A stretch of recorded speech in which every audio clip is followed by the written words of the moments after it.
जय हिंद। आज है 15 मई 2026 और आज के करंट अफेयर्स के 15 मोस्ट इम्पोर्टेंट क्वेश्चंस इस वीडियो में डिस्कस करेंगे। साथ ही क्वेश्चन से related important facts, exam oriented points मैं आपको बताऊंगा और वीडियो के लास्ट में पिछले दिन के पढ़ाए करंट अफेयर्स का क्विक रिवीजन भी करवाऊँगा। तो चलिए वीडियो स्टार्ट करते हैं। हमारे पास पहला क्वेश्चन है, मई 2026 में सेल के नए अध्यक्ष एवं प्रबंधन निदेशक के रूप में किसने कार्यभार संभाला? तो किसने कार्यभार संभाला? तो डॉक्टर अशोक कुमार पंडा। मई 2026 में Steel Authority of India Limited, SAIL का ही फुल फॉर्म है Steel Authority of India Limited के नए अध्यक्ष एवं प्रबंध निदेशक के रूप में डॉक्टर अशोक कुमार पांडा बने हैं। डॉक्टर अशोक कुमार पांडा बने।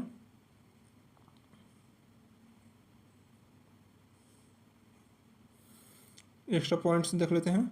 जैसा कि मैं आप लोगों को बताया कि इम्पोर्टेंट पॉइंट्स भी बताऊंगा। तो जैसे मैं इसमें नियुक्ति हुआ तो और भी नियुक्तियां देख लेते हैं। नीति आयोग के वर्तमान सीईओ कौन है? नीति आयोग के वर्तमान सीईओ कौन है? निधि छिब्बर। भारत के 15वें उपराष्ट्रपति कौन है? सर्वपल्ली राधाकृष्णन। 8वें वेतन आयोग के अध्यक्ष कौन है? 8वें वेतन आयोग के अध्यक्ष कौन है? Ranjana Prakash Desai. BWF athletes commission के अध्यक्ष कौन है? PV सिंधु। रक्षा लेखा महानियंत्रण यानी CGDA कौन है? अनुभव नरेंद्र दास। गेल इंडिया लिमिटेड के नए अध्यक्ष और प्रबंधन निदेशक कौन बने? तो दीपक गुप्ता गेल के बने हैं। जबकि सेल के बने हैं कौन? डॉक्टर अशोक कुमार पंडा। जबकि OpenAI में प्रबंध निदेशक कौन है? तो किरण मणि OpenAI में। नेक्स्ट क्वेश्चन पर है हमारा, मई 2026 में किम्बर्ली प्रोसेस इंटरनेशनल मीटिंग 2026 का आयोजन किस शहर में किया गया? किम्बर्ली प्रोसेस इंटरनेशनल मीटिंग का आयोजन किस शहर में किया गया? तो मुंबई में किया गया। अब मुंबई से रिलेटेड इम्पोर्टेंट पॉइंट्स देख लेते हैं। पहले डिटेल, हाल ही में मुंबई यानी महाराष्ट्र में किम्बर्ली प्रोसेस इंटरनेशनल मीटिंग 2026 का आयोजन किया गया। कहाँ? मुंबई महाराष्ट्र में। अब इम्पोर्टेंट पॉइंट्स, और पूछ सकता है कभी कि भारत का पहला म्यूजिकल रोड कहाँ बना है? तो मुंबई के कोस्टा रोड पर बना है, जहाँ 70 से 80 किलोमीटर प्रति आवर्स की स्पीड से गाड़ी पार करने पर जय हो की धुन बजती है। नेक्स्ट क्वेश्चन पूछ सकता है, मुख्यमंत्री वयोश्री योजना का संबंध किससे है? तो एक तो महाराष्ट्र से हो गया। महाराष्ट्र में किससे? तो 65 वर्ष के अधिक आयु के वरिष्ठ नागरिकों को वित्तीय सहायता प्रदान करने के लिए मुख्यमंत्री वयोश्री योजना सक्रिय किया गया है। नेक्स्ट क्वेश्चन बन सकता है, भारत का पहला कार्बन कैप्चर लैब का उद्घाटन कहाँ किया गया? तो केंद्रीय शिक्षा मंत्रालय द्वारा IIT बॉम्बे में भारत का पहला कार्बन कैप्चर लैब का उद्घाटन किया गया। क्योंकि यह पहला है तो पूछने का चांसेस ज़्यादा रहता है, फर्स्ट टाइम कुछ भी होता है तो। नेक्स्ट क्वेश्चन पूछा, भारत का पहला बैरियर मुक्त टोल प्लाजा कौन सा है? तो गुजरात के सूरत भरूच खंड पर 84 में 1 मई 2026 को शुरू किया गया। जबकि दूसरा बैरियर मुक्त टोल प्लाजा कौन सा है? तो दिल्ली के अर्बन एक्सटेंशन रोड 2 के पार्ट पर मुंडका बक्करवाला टोल प्लाजा में मल्टी लेन फ्री फ्लो प्रणाली का उद्घाटन किया गया। रिलेटेड पॉइंट्स भी मैं करवाते जा रहा हूँ। अगर आप लोगों को वीडियो पसंद आए तो लाइक ज़रूर कीजिएगा। चलते हैं नेक्स्ट वीडियो में, और ऐसे ही और भी वीडियोज़ के लिए सब्सक्राइब जरूर कीजिएगा, ताकि जैसे ही वीडियो अपलोड हो आपके पास तुरंत नोटिफिकेशन पहुंच जाए। नेक्स्ट क्वेश्चन हमारा है, ला लीगा 2025-26 का खिताब किस फुटबॉल क्लब ने जीता? ला लीगा 2025-26 का खिताब किस फुटबॉल क्लब ने जीता? बार्सिलोना ने जीता। डिटेल देख लेते हैं। ला लीगा 2025-26 विजेता कौन है? बार्सिलोना, जो कि यह 29वां खिताब अपना ले रहा है। जबकि उप विजेता कौन बना? रियल मैड्रिड उप विजेता है। रिलेटेड पॉइंट्स, कुछ इंपॉर्टेंट पॉइंट्स देख लेते हैं। 44वां जूनियर राष्ट्रीय खो खो चैंपियनशिप 2026 में पुरुष वर्ग का खिताब किसने जीता था? कर्नाटक ने जीता था। उप विजेता कौन? महाराष्ट्र था। जबकि नेक्स्ट क्वेश्चन हमारा, नेक्स्ट इम्पोर्टेंट पॉइंट्स, 72वीं महिला सीनियर राष्ट्रीय कबड्डी चैंपियनशिप 2026 का खिताब किस राज्य या टीम ने जीता? तो हरियाणा ने जीता था। उपविजेता में Indian railway. Next important facts है, SAFF अंडर-19 महिला फुटबॉल चैंपियनशिप 2026 का खिताब किसने जीता था? तो भारत ने जीता, जबकि उपविजेता में बांग्लादेश। नेक्स्ट क्वेश्चन हमारा है, किस राज्य सरकार ने कॉम्प्रेस्ड बायोगैस नीति 2026 को मंजूरी दी? किस राज्य सरकार ने कॉम्प्रेस्ड बायोगैस 2026 को मंजूरी दी? तो महाराष्ट्र राज्य सरकार ने। महाराष्ट्र से रिलेटेड कुछ पॉइंट्स देख लेते हैं। सबसे पहले तो महाराष्ट्र की राजधानी कहाँ है? तो मुंबई। मुख्यमंत्री कौन है महाराष्ट्र में? तो देवेंद्र फडणवीस वर्तमान मुख्यमंत्री हैं। राज्यपाल कौन है? जिष्णुदेव वर्मा। अब रिलेटेड करेंट पॉइंट्स देख लेते हैं। भारत का पहला लो एमिशन जोन कहाँ बना? तो पुणे में बना है लो एमिशन जोन।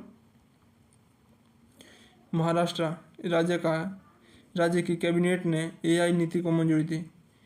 और पूछेगा कि किस राज्य की कैबिनेट ने AI नीति को मंजूरी दी? तो महाराष्ट्र हाल ही में दिया है। जबकि पूछ सकता है कि भारत का पहला लो एमिशन जोन कहाँ बना है? तो पुणे में। घरेलू खिलाड़ियों को अनुबंध देने वाला पहला राज्य क्रिकेट संघ कौन है? तो मुंबई क्रिकेट एसोसिएशन बना। नेक्स्ट पॉइंट है हमारा, Akhil Bharatiya police duty meet का आयोजन कहाँ हुआ? तो नागपुर में हुआ। अभी मैं इसमें 4 क्वेश्चन महाराष्ट्र से यहाँ रिलेटेड करवाया हूँ और इसके पीछे भी मैं यहाँ पे रिलेटेड महाराष्ट्र से ही करवाया। तो इतना सारा पॉइंट हो गया एक ही से रिलेटेड। नेक्स्ट क्वेश्चन हमारा है, जी राम जी कानून कब से देश भर में प्रभावी होगा? जी राम जी कानून कब से देश भर में प्रभावी होगा? 1 जुलाई 2026 से प्रभावी हो जाएगा। अब डिटेल देख लेते हैं जी राम जी के बारे में। जी राम जी, जिसका पूरा नाम मन की फुल होता है VBG राम जी, कानून का नाम है जिसका फुल फॉर्म है विकसित भारत, V से विकसित, B से भारत, जी राम जी से गारंटी फॉर रोजगार एंड आजीविका मिशन, लास्ट में जी का है ग्रामीण। जी राम जी VBG राम जी अधिनियम 2025 लागू होने का तिथि कब से है? कि कब से मैंने पूरा देश में लागू हो जाएगा? 1 जुलाई 2026 से। इसमें रोजगार की गारंटी 125 दिन है। या किसको रिप्लेस करके आ रहा है? ये भी पूछ सकता है कि किसको रिप्लेस करके आ रहा है। या तो महात्मा गांधी नरेगा यानी मनरेगा जिसको बोलते थे उसको रिप्लेस करके आ रहा है, क्योंकि मनरेगा में 100 दिन का ही रोजगार मिलता था, जबकि इसमें VBG राम जी में 125 दिन का रोजगार मिलेगा। उद्देश्य इसका क्या है? विकसित भारत 2047 के तहत ग्रामीण रोजगार को बढ़ावा देना और टिकाऊ परिसंपत्ति निर्माण करना। विकसित भारत जी राम जी अधिनियम लागू होने के साथ ही महात्मा गांधी राष्ट्रीय ग्रामीण रोजगार गारंटी अधिनियम यानी मनरेगा 2005 से जो है उसी समय निरस्त हो जाएगा, यानी कि मनरेगा 1 जुलाई 2026 को ही समाप्त हो जाएगा। यह वित्तीय वर्ष 2026 से 27 के लिए केंद्र सरकार ने 95,692.31 करोड़ का बजट आवंटित किया है। जी राम जी के लिए वित्तीय वर्ष 26-27 के लिए 95,692.31 करोड़ आवंटन किया है।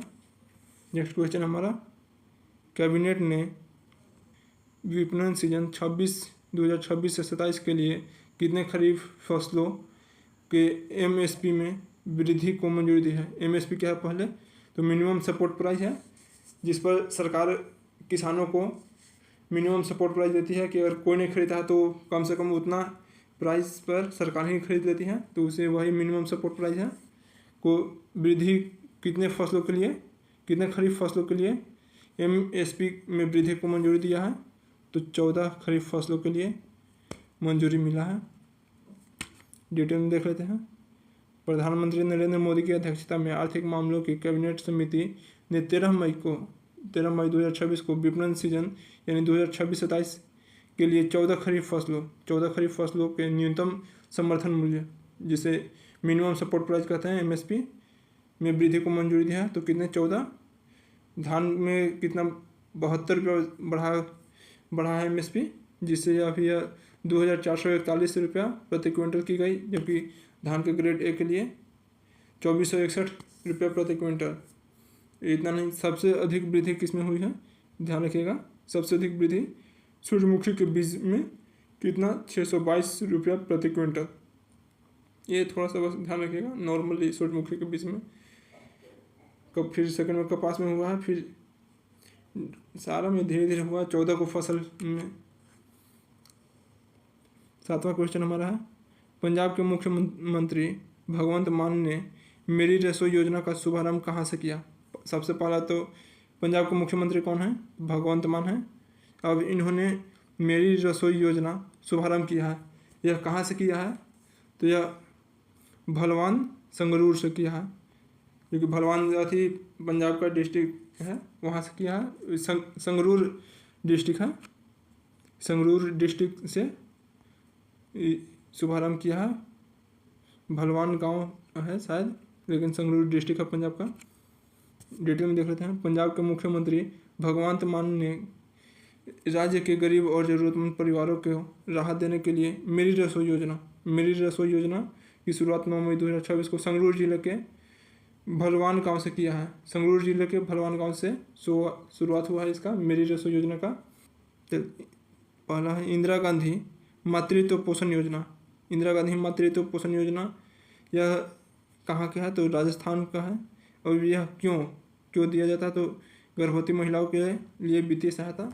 मेनली याद रखिएगा कि कौन सा योजना कहाँ है। मांझी कन्या भाग्यश्री योजना कहाँ, महाराष्ट्र में है। जबकि लाडली स्कीम कहाँ की है, हरियाणा के। जबकि मुख्यमंत्री कन्या उत्थान योजना बिहार का।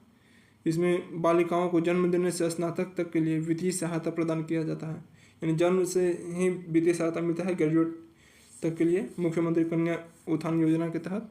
जबकि लाडली लक्ष्मी योजना मध्य प्रदेश के है, लाडली स्कीम हरियाणा में, जबकि लाडली लक्ष्मी योजना मध्य प्रदेश में। जबकि कन्या प्रकलन योजना पश्चिम बंगाल में। मुख्यमंत्री कन्या उत्थान योजना बिहार में। भाग्यश्री योजना कर्नाटक की है, कर्नाटक की। नेक्स्ट क्वेश्चन हमारा है, भारत सरकार ने मई 2026 में सोने और चांदी पर आयात शुल्क बढ़ाकर कितना कर दिया है। सोने चांदी पर आयात शुल्क बढ़ाकर कितना किया है, इंपोर्ट ड्यूटी 15% बढ़ाकर हो गया है। पहले 6% था, 6% से अब हो गया है 15% इंपोर्ट ड्यूटी। डिटेल देख लेते हैं। भारत सरकार ने 13 मई 2026 को बड़ा फैसला लेते हुए सोने और चांदी पर प्रभावी आपात शुल्क को 6% से बढ़ाकर 15% कर दिया है। यह क्यों किया गया है, यह आप लोगों को पता हो, क्योंकि गल्फ में युद्ध चल रहा है, जिसके कारण ऑयल का क्राइसिस हो रहा है और भी सारी दिक्कतें हो रही है, और जिसके कारण हमारा ट्रेड प्रभावित हो रहा है, सारे देशों का प्रभावित हो रहा है ट्रेड। तो फॉरेन करेंसी नहीं आ रहा है, और सोने वगैरह मंगवाने से, सोने क्योंकि फॉरेन कंट्री से ही मंगवाते हैं, तो उससे जो भी हमारे पास फॉरेन करेंसी है सोना मंगवाने में चला जा रहा बाहर, जिससे हमारे इकोनॉमिक और कमजोर होते जा रहा है। तो उसी फॉरेन करेंसी को होल्ड करने के लिए यह इंपोर्ट ड्यूटी बढ़ाया गया है, ताकि कम से कम लोग खरीदें, कम से कम सोना मंगाए, तो कम से कम फॉरेन करेंसी हमारे देश से बाहर जाए। उसीलिए यह फैसला लिया गया है। इस फैसले का उद्देश्य विदेशी मुद्रा भंडार को सुरक्षित रखना और अमेरिकी डॉलर के मुकाबले भारतीय रुपये को मजबूती प्रदान करना। नया शुल्क ढांचा, अब 10% तो मूल्य सीमा शुल्क अब 15% लगा है, तो कैसे लगा, तो 10% मूल्य सीमा शुल्क यानी बेसिक कस्टम ड्यूटी लगा है, जबकि 5% कृषि और संचरण विकास उपकर लगा है, AIDC लागू होगा, जिससे कुल प्रभावी लगभग 15% प्रभावित हो गया है। प्रभावी तिथि यह कब से मतलब कि शुरू हुआ, तो 13 मई को ही मध्य रात्रि से ही शुरू हो गया। रिलेटेड पॉइंट कुछ इंपॉर्टेंट देख लेते हैं। दुनिया का सेकंड लार्जेस्ट गोल्ड कंज्यूमर कौन है, दुनिया में सबसे ज़्यादा दूसरा गोल्ड को कंज्यूम कौन करता है, तो हम ही लोग करते हैं। इंडिया में ही सेकंड कंज्यूम होता है, जबकि फर्स्ट कंज्यूम होता है चाइना में सबसे ज़्यादा, उसके बाद इंडिया में। गोल्ड इंपोर्ट में इंडिया का टोटल इंपोर्ट बिल का 9% हिस्सा होता है, यानी बाहर से जितने भी देश से हम जितना भी कुछ सारा चीज़ मंगवाते हैं, तो जितना रुपये का सारा चीज़ मंगवाते हैं उसका 9% का सिर्फ गोल्ड इंपोर्ट करते हैं टोटल का। जैसे 100 रुपया का टोटल सारा सामान मंगा, उसमें 9 रुपये का सिर्फ गोल्ड होगा। इसी कारण यह दूसरा है, कंज्यूमर सबसे ज़्यादा है क्योंकि गहना लोग शौक के लिए है। नेक्स्ट क्वेश्चन हमारा है, हाल ही में मई 2026 में किस देश ने अपनी नई सबसे शक्तिशाली सरमत परमाणु मिसाइल का सफल परीक्षण किया है? सरमत किस देश का मिसाइल है जिसका परीक्षण किया है हाल ही में? तो रूस के है, रूस।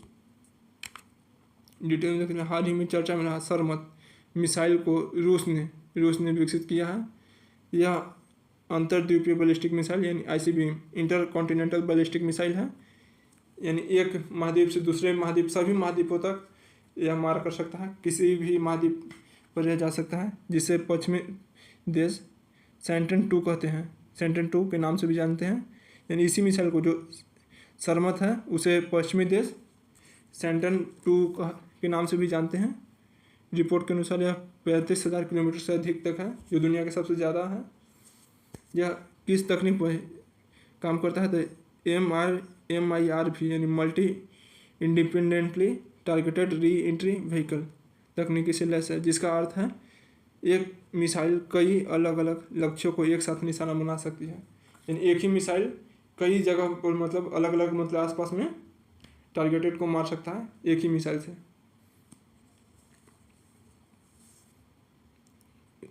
रूस, अब रूस के से रिलेटेड कुछ पॉइंट देख लेते हैं। रूस की राजधानी कहाँ है? मॉस्को रूस की राजधानी। राष्ट्रपति कौन है? व्लादिमीर पुतिन, तो सबको पता ही है। प्रधानमंत्री कौन है? मिखाइल मिशुस्तिनी। क्योंकि मुद्रा कौन क्या है रूस का? रूसी रूबल रूस का मुद्रा है। नेक्स्ट क्वेश्चन हमारा है, मई 2026 में भारत सरकार द्वारा कृषि को पोषण और स्वास्थ्य से जोड़ने के लिए कौन सी नई पहल शुरू की गई? मई 2026 में भारत सरकार द्वारा कृषि को पोषण और स्वास्थ्य से जोड़ने के लिए कौन सी नई पहल की शुरुआत की गई? तो सेहत मिशन की शुरुआत की गई। डिटेल देख लेते हैं। मई 2026 में पोषण युक्त खेती और स्वस्थ भोजन को बढ़ावा देने के लिए केंद्र सरकार द्वारा शुरू की गई राष्ट्रीय पहल का नाम सेहत मिशन है। अब सेहत का फुल फॉर्म क्या है? Science excellence for health through agriculture transformation सेहत का फुल फॉर्म है। लॉन्च की तिथि कब है? तिथि नहीं पूछेगा, इसका इतना इम्पोर्टेंट नहीं है। 11 मई 2026 को लॉन्च करता कौन थे? केंद्रीय स्वास्थ्य मंत्री कौन है हमारे? JP नड्डा जी हैं। और केंद्रीय कृषि मंत्री कौन है हमारे? शिवराज सिंह चौहान। याद रखना, केंद्रीय स्वास्थ्य मंत्री कौन है? JP नड्डा। और केंद्रीय कृषि मंत्री कौन है? शिवराज सिंह चौहान है अभी वर्तमान में। इन्हीं दोनों के द्वारा लॉन्च की गई। सहयोगी संस्थान कौन कौन है? तो यह मिशन ICMR यानी भारतीय आयुर्वेदिक अनुसंधान परिषद और ICAR भारतीय कृषि अनुसंधान परिषद की एक संयुक्त प्रयास है। कुछ पॉइंट है इम्पोर्टेंट। भारत का पहला सरकारी अस्पताल आधारित AI क्लिनिक कहाँ है? तो नोएडा उत्तर प्रदेश में। देश का पहला क्वांटम डायमंड माइक्रोस्कोप कहाँ? IIT बॉम्बे में।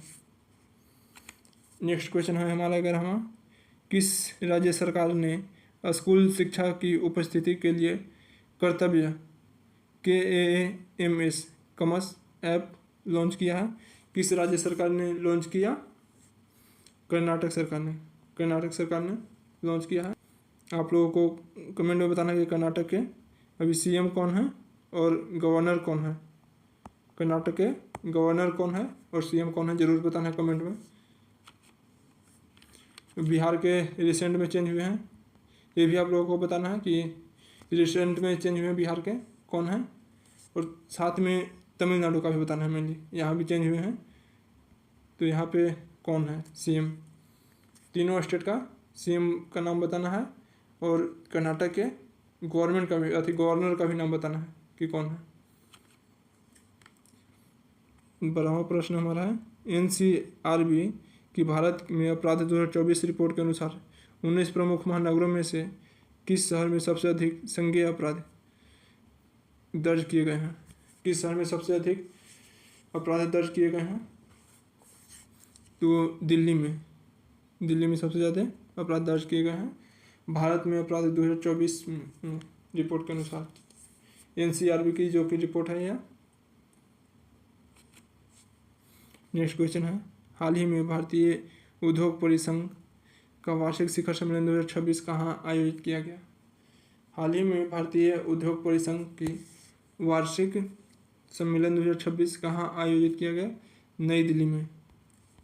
नई दिल्ली में आयोजित किया गया। नेक्स्ट क्वेश्चन है, भारतीय न्यायपालिका में one case one data AI chatbot Susahayak किसने लॉन्च किया है? किसने लॉन्च किया? भारत के मुख्य न्यायाधीश, ऑप्शन में ये है, भारत के मुख्य न्यायाधीश लॉन्च किए हैं। अब भारत के मुख्य न्यायाधीश कौन है, आप लोगों को ये भी कमेंट में बताना है। देखते हैं कितना लोग सही बताते हैं। जिनका सारा का आंसर सही होगा उनका कमेंट मैं पिन कर दूंगा। भारत के मुख्य न्यायाधीश कौन है? नेक्स्ट क्वेश्चन है हमारा, मई 2026 में बिहार मंत्रिमंडल ने राज्य के शहरी केंद्रों को मजबूत करने के लिए किस अंतर्राष्ट्रीय संस्था से $500 मिलियन का ऋण की मंजूरी दी है? तो बिहार सरकार किस संस्था से $500 मिलियन के ऋण को मंजूरी दे दी है? वर्ल्ड बैंक से 500 मिलियन डॉलर ऋण की मंजूरी दी है लेने के लिए। आज का करंट अफेयर्स का मोस्ट इम्पोर्टेंट 15 क्वेश्चन हमारा कंप्लीट होता है। 15 क्वेश्चन कंप्लीटेड। अब डेली की तरह पिछले दिन का आज भी हम रिवीजन करेंगे, जिससे फिर से रिवाइज हो जाए, माइंड में आ जाए। तो रिवीजन प्रीवियस डे। हाल ही में मुख्यमंत्री कर्नाटक के संगमा ने किस राज्य के री भोई जिले में राज्य की पहली एरी सिल्क धागा निर्माण इकाई का उद्घाटन किया है? मेघालय। नेक्स्ट है, हाल ही में केंद्रीय मंत्री नितिन गडकरी ने देश के दूसरी MLFF multi lane free flow barrier मुक्त टोल प्लाजा प्रणाली का उद्घाटन कहाँ किया है? दिल्ली। नेक्स्ट है, हाल ही में किस राज्य सरकार ने महिलाओं के लिए अन्नपूर्णा भंडार योजना की घोषणा की है? अन्नपूर्णा भंडार योजना की घोषणा पश्चिम बंगाल में बीजेपी की नई सरकार बनी है। सरकार आते ही अन्नपूर्णा भंडार की घोषणा हुई। सॉलिसिटर जनरल तुषार मेहता द्वारा लिखित पुस्तक the bench, the bar, the विजार और द लॉफुल एंड ऑफुल का विमोचन किसने किया? गृह मंत्री अमित शाह विमोचन किए। ध्यान रखिएगा किनका बुक है? The bench, the bar, the विजार और सेकंड बुक है द लॉफुल एंड ऑफुल। यह किनका बुक है? दोनों बुक तुषार मेहता का है, जो कि क्या है? सॉलिसिटर जनरल तुषार मेहता, इनका ही बुक है दोनों। और विमोचन कौन किया? गृह मंत्री अमित शाह।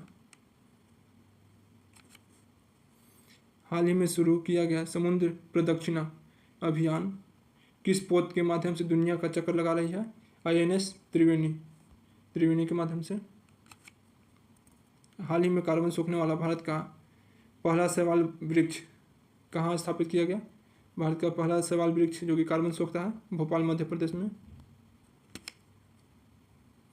12 मई 2026 को राष्ट्रपति द्रौपदी मुर्मू द्वारा कुल कितने नर्सिंग पेशेवरों को राष्ट्रीय फ्लोरेंस नाइटिंगेल पुरस्कार 2026 से सम्मानित किया गया? 15 नर्सिंग पेशेवरों को राष्ट्रीय फ्लोरेंस नाइटिंगेल पुरस्कार 2026 से सम्मानित किया। और 12 मई को क्यों किया गया? क्योंकि 12 मई को ही अंतर्राष्ट्रीय नर्स दिवस मनाते हैं, और जबकि 6 मई को राष्ट्रीय नर्स दिवस मनाते हैं और 12 मई को अंतर्राष्ट्रीय नर्स दिवस मनाते हैं। नेक्स्ट क्वेश्चन है हमारा, moto GP 2026 French grand prix का विजेता कौन है? Moto GP 2026 French grand prix के विजेता कौन है? Jorge Martin. May 2026 Yoweri Museveni ने किस देश के राष्ट्रपति के रूप में लगातार 7वीं बार शपथ ली है? किस देश के राष्ट्रपति बनी योवेरी मुसेवेनी? तो युगांडा के। यह 7वीं बार शपथ ली हैं। भारत का पहला लो एमिशन जोन किस शहर में स्थापित किया गया? पुणे में लो एमिशन जोन स्थापित किया जाएगा। मई 2026 को अदम्या श्रेणी के 5वें फर्स्ट पेट्रोल वेसल्स ICGS अचल को कहाँ कमीशन किया गया? ICGS अचल को कहाँ कमीशन किया गया? Goa shipyard limited, Goa. तमिलनाडु सरकार द्वारा महिलाओं की सुरक्षा के लिए गठित किया जाने वाला विशेष कार्यबल का नाम क्या है? सिंगापिन। हाल ही में किस केंद्र शासित प्रदेश या राज्य में 100 दिवसीय गहन नशा मुक्त अभियान शुरू किया गया? तो गहन नशा मुक्त अभियान 100 दिवसीय जम्मू कश्मीर में। तारापुर परमाणु ऊर्जा स्टेशन किस राज्य में स्थित है? तारापुर परमाणु ऊर्जा स्टेशन महाराष्ट्र में, चर्चा में है अभी। दिल्ली मेट्रो ने रुपए on the go NCMC card launch करने के लिए किस बैंक के साथ साझेदारी की? किस बैंक के साथ साझेदारी की? एयरटेल पेमेंट बैंक के साथ में। एक और लास्ट क्वेश्चन है आप लोगों के लिए, यह जिसका आंसर आप लोगों को जरूर बताना है। इससे पहले भी मैं 4 क्वेश्चन आप लोगों से पूछा, उसका भी आंसर कमेंट में बताना है। इसका भी, केंद्र सरकार ने 2026 से 27 सीजन के लिए गन्ने का FRP यानी उचित एवं लाभकारी मूल्य बढ़ाकर कितना कर दिया गया है? ऑप्शन ए है 380 रुपये प्रति क्विंटल, बी है 355 रुपये प्रति क्विंटल, सी है 365 रुपये प्रति क्विंटल, डी है 340 रुपये प्रति क्विंटल। जो आंसर सही होगा आप लोग को बताना है। 5 क्वेश्चन शायद हो गए आज के, तो पाँचों का कमेंट में ज़रूर बताइएगा आंसर। जिसका सही होगा सारा आंसर उसका कमेंट में पिन करूँगा। Thank you, keep learning keep growing. जय हिंद।